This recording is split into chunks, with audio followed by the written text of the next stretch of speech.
Okay. Hi, Maria. Thank you for coming Absolutely, here. Maya. Thanks for having me here. I feel very honored and stuff. Okay. And so we're gonna start with the questions. And you came to this program, and then now you work professionally in broadcasting and stuff. Yeah. And just like, what was your journey like coming? Transitioning from here to where you are now. So I started in the CTE program here. I did it for a semester, honestly, like my senior year. And so we first started, I can't remember which we started with, but it was, I would say radio. And radio, I would say, kept me hungry for TV because I knew I wanted to possibly work on camera someday. I had a dream of becoming an NFL analyst because I loved football. But radio taught me to work hard but appreciate that journey because it's not as common as much these days for people to start in radio because of all the multimedia classes that people have in high school. So I kind of like to be old school in certain ways because I think it teaches you to appreciate that kind of stuff instead of being focused on being on camera. It taught me to just be appreciative of those opportunities to use my voice to kind of tell a story to a microphone instead of using my face. And then we did some of the video production work here, and that was kind of fun. But it was I went to run college track at Cornell University, and they don't have a broadcasting program there. And it wasn't until my junior year did I start thinking about internships. So I did 2 internships at another station that's not the one at where I work. And then my senior year, when I was kind of not knowing where I wanted to go with my life, I had fallen on some hard times with some mental health struggles. My mom encouraged me to apply to grad school to Syracuse University, which is kind of known for its TV broadcasting programs and stuff. So I applied there, got in to do a 1-year master's program.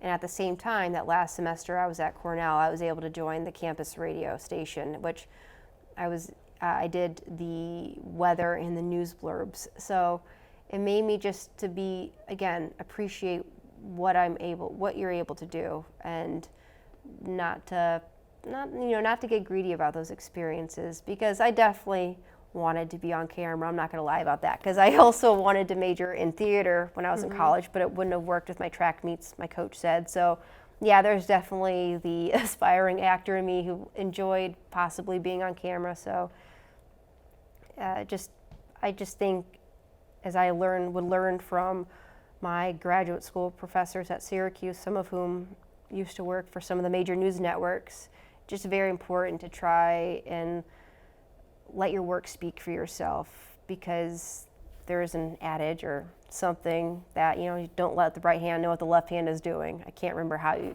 exactly say it, but it's very easy for somebody to you could get very much engrossed in the public notoriety aspect of this. So I just was always pretty careful not to try to let that get to me.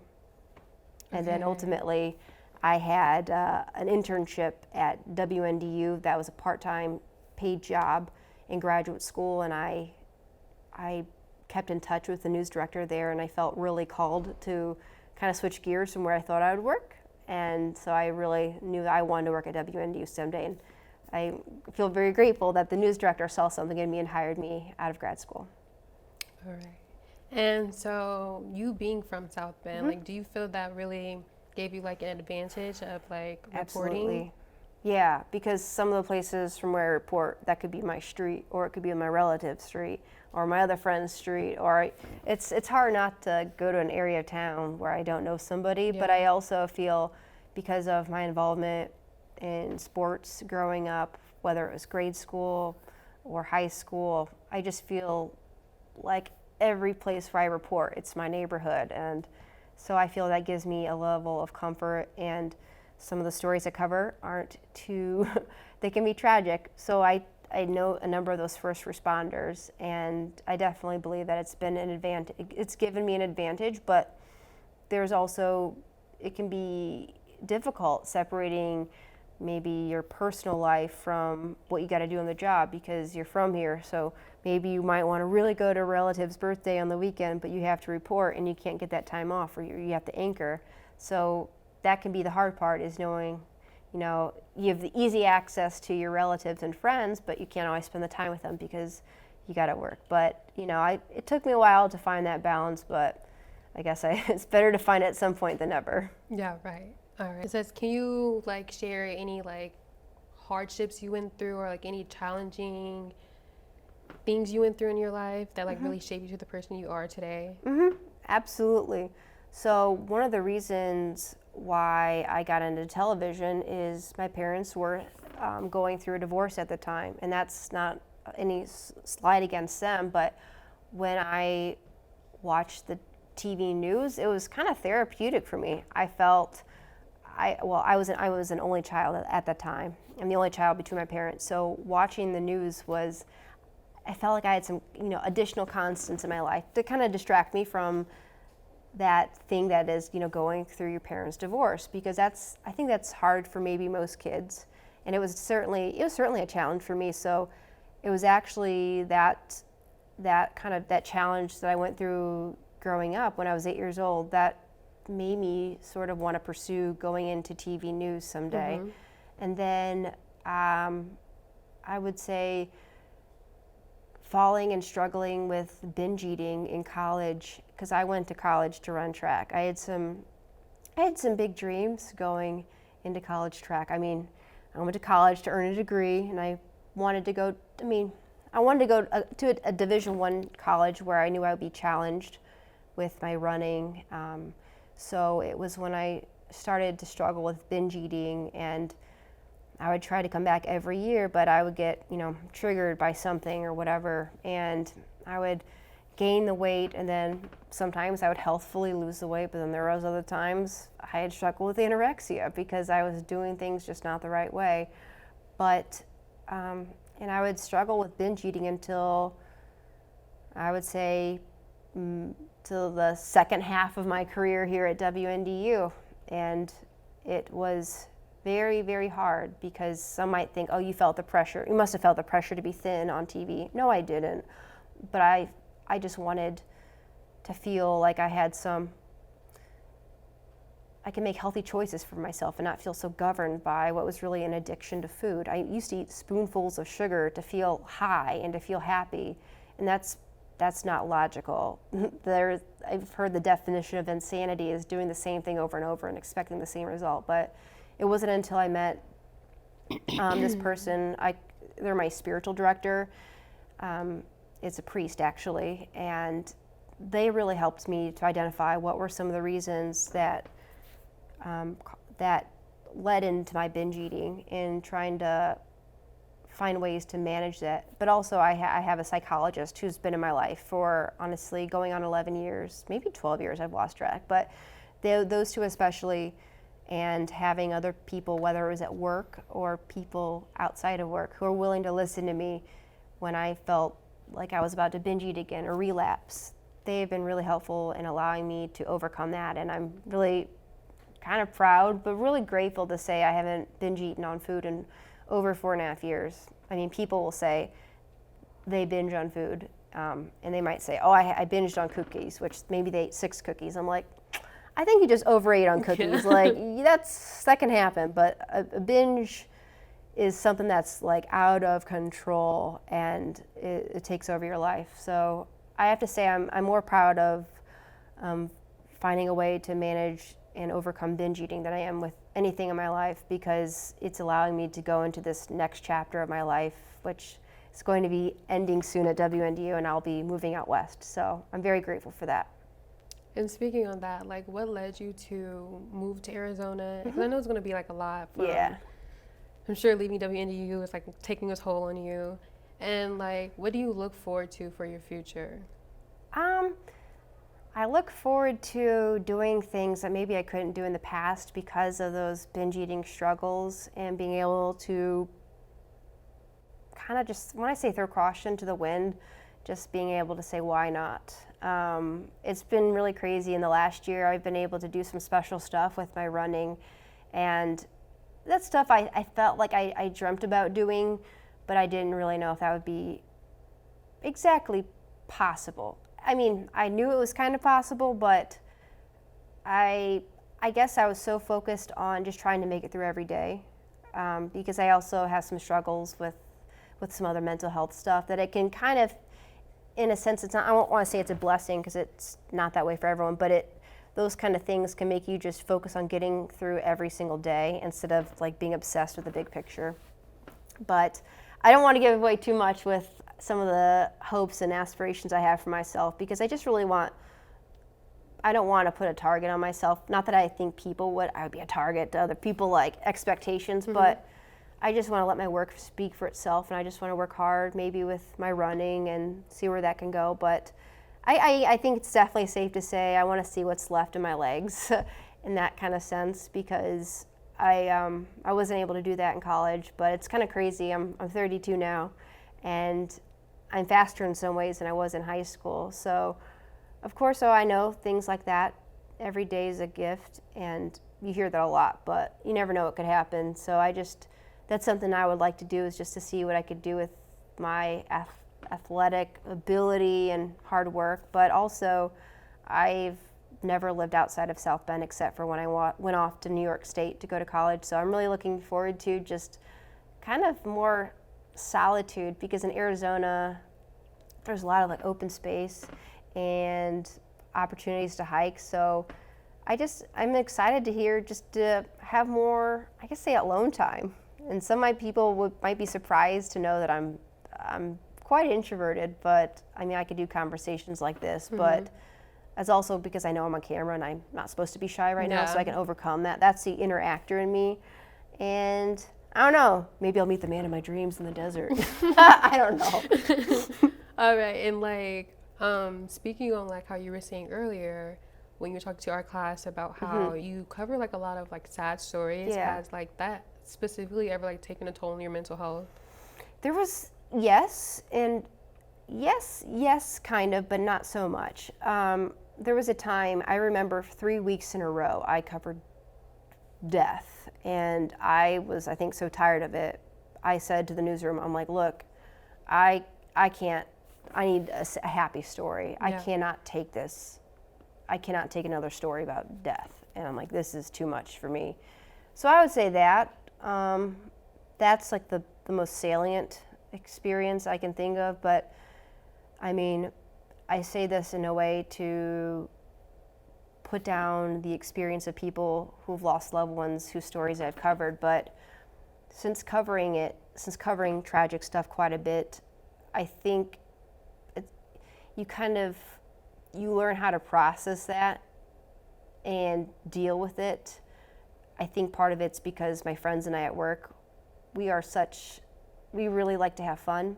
So when I might come back from a really sad interview, I think we kind of all help each other cope with the stories that we're doing by just trying to have a good time in the newsroom. So I would say having a sense of humor, or attempting to have a sense of humor and laughter, that's really been helpful. But also realizing I sadly can't control the outcomes of those stories. And also, I found myself becoming kind of like, I don't want to say the obituary writer, but I tend to not mind covering stories of like profiling somebody who passed away and what they meant to their loved ones. So I kind of consider it a spiritual experience, as if I kind of pray to the people who have passed away, whose story I'm telling for their loved ones. I say, what kind of sound bites what would you want people to know about you? And I'm not saying the dead people talk to me, but I kind of I try to make it some symbiotic thing. What would they want people to know about them? What would they not? Because we're all human. We all done stuff in our life that we probably don't want people to know. So I feel like, what's an accurate way of portraying their legacy? So yeah, that's what helps me, I would say, cope with telling those individual accounts of people who have passed away. And when their family members, choose to trust me and allow me to tell their stories. Okay, and I know like choosing a career is like, a really big decision. And did you ever feel like just broadcasting wasn't for you, or did you just always know? I did not always know. I mean, I remember my second grade journal, I had 4 careers I wanted to possibly pursue. I wanted to be an artist, a veterinarian, a meteorologist, and a nun. Yeah, I think there's this movie called The Sound of Music, and the girl who wants to become a nun, her name is Maria, so, you know, that probably played into that once former aspiration for me, but then at one point in time I wanted to be a nutritionist. I then wanted to be like a forensic pathologist. Then at one point in time I wanted to be an obituary writer. It's like, I just love learning about people, and sometimes it's like after they've lived, once they've passed is how you get to learn about them. And for, I would say, a good part of my senior year of high school, I wanted to become an actor. And I remember, not jokingly, but I had downloaded the application to a pretty well-known acting school, and I was preparing to find like what song I would sing for the audition people if I didn't get into Cornell.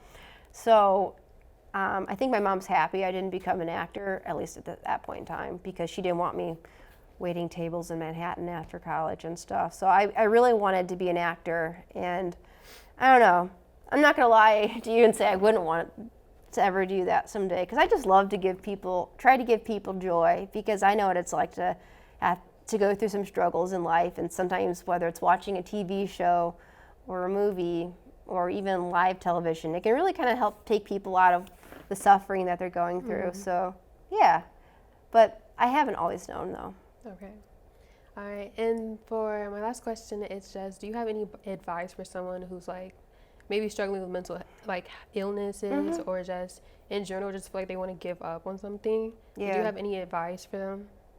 Yeah, I guess if you're feeling like giving up, try and distract yourself. That's like the biggest thing. Positively distract yourself. Like, I don't mean don't numb it with substances that are either illegal or that are harmful for you, or even self-harm. It's really not gonna fix it. It's just it won't even be a Band-Aid, because sometimes even those Band-Aids that you think could actually cost you your life, and you might not think that your life is worth it. But I can truly sit here today and remember being at a time where I wondered, would people care, and if I made some really majorly altering decision. It's really hard to even say the word, but yeah, it would have been a tragedy for my family. And I now have 4 younger siblings,